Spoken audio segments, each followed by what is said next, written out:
I'm John Edward McGraw. I'm a multicultural workplace expert and speaker, TEDx speaker, and I'm also the founder of the Intercultural Exchange, which is a storytelling series talking about cross-cultural and intercultural experiences.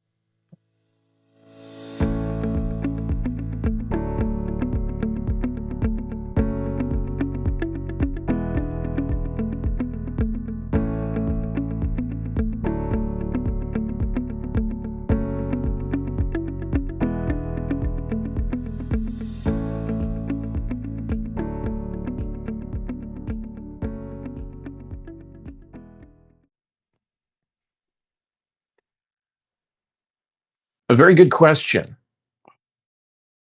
It depends on how you look at it. I think if you're looking at it in a very scientific way, I'm sure there's a lot of discussion about chemical reactions and something to propagate the species. If we're thinking about it in a romantic sense, I think that ultimately what love is it's the feeling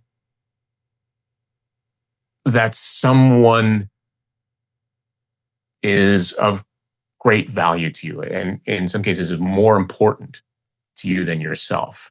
Whether we're defining it as romantic love or love between friends or love of family, it's that sense that having that other person around completes your life in a way that something would be missing if they were gone.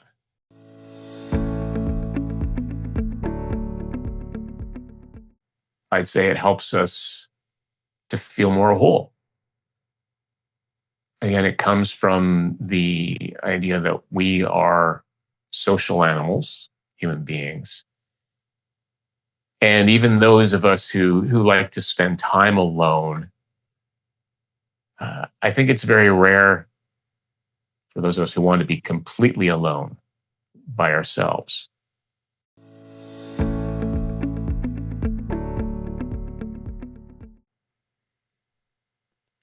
I think that depends on the person.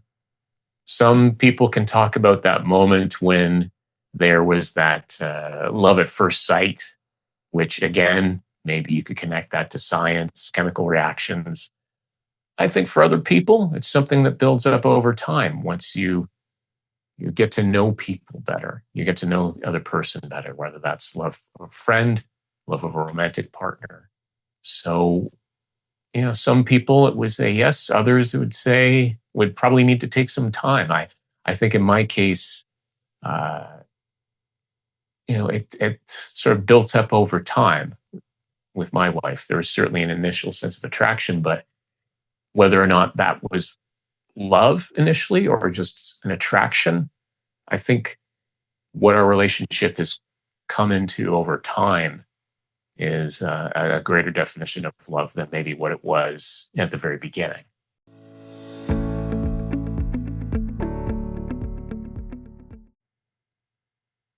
I'd say it is. Granted, we have a lot of different pressures going on today, but if you look throughout history, there have been wars, there have been other pressures. We may not have specifically had something like AI or dating apps, but there have always been marriages arranged for political convenience at times, or for family security. And in fact, historically, that's often what marriage was about securing family ties and strengthening a community or communities, as opposed to specifically about whether or not there was an initial attraction. But I think it is possible, and it all comes down to that sense, to me at least, that someone else completes you in some way, and that you'd be missing something without them around. That's how I would define my love or my wife.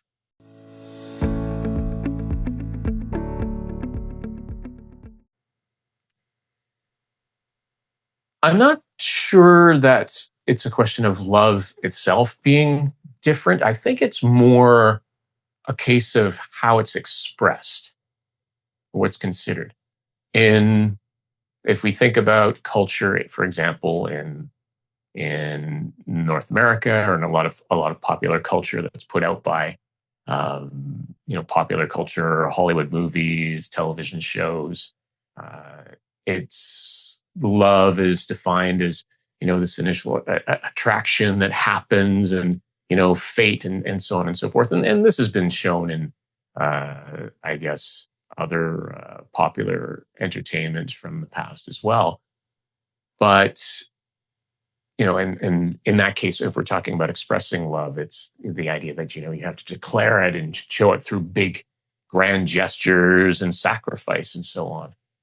Uh, but I think in some other cultures, love is not necessarily something you talk about or say or write great poems about. It's more about everyday actions, maybe just preparing food for someone else, or doing something without being said, just small gestures.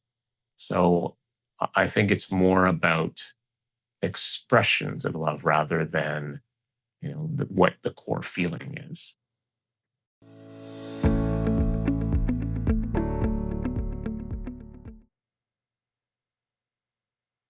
On a grand scale, I think it's a great way for cultures and for the world to grow closer together when you can build relationships with people from other cultures, getting to understand them, understanding the thoughts and feelings behind the behaviors. On a grand scale, I think that that's good for the world. On an individual level, I think it helps to, in addition to all of the other benefits of being in a loving relationship, it can help you to get a broader understanding of the world. I think about, again, my own relationship with my wife. Uh, she's from uh, Argentina, Japanese background, and those factors have influenced how she was born and raised, and the way that she looks at the world is a little bit different than the way I grew up. Growing up in Canada, having my father, who is third generation Canadian, my mother was from Ireland. Um, Simply some of the ways we express love, for example, right? She was coming from Latin America, Argentina, very, very warm, a lot of open affection, uh, kissing in public, hugging. Myself, we were a little more reserved in the way that we grew up. Uh, but we still loved each other. We met in Japan, where the expression of public affection was really considered inappropriate.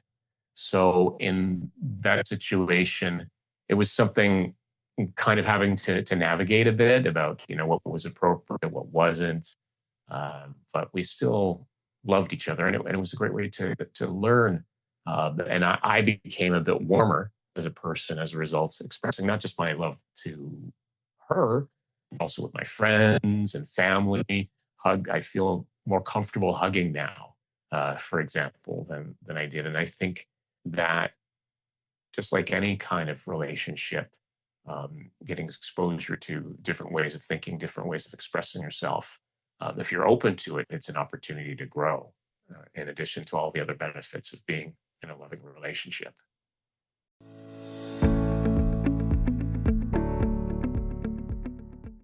Well, the Intercultural Exchange, it's an in-person event. It's based in Toronto, at the Black Swan Tavern, happening on Tuesday, April 14th.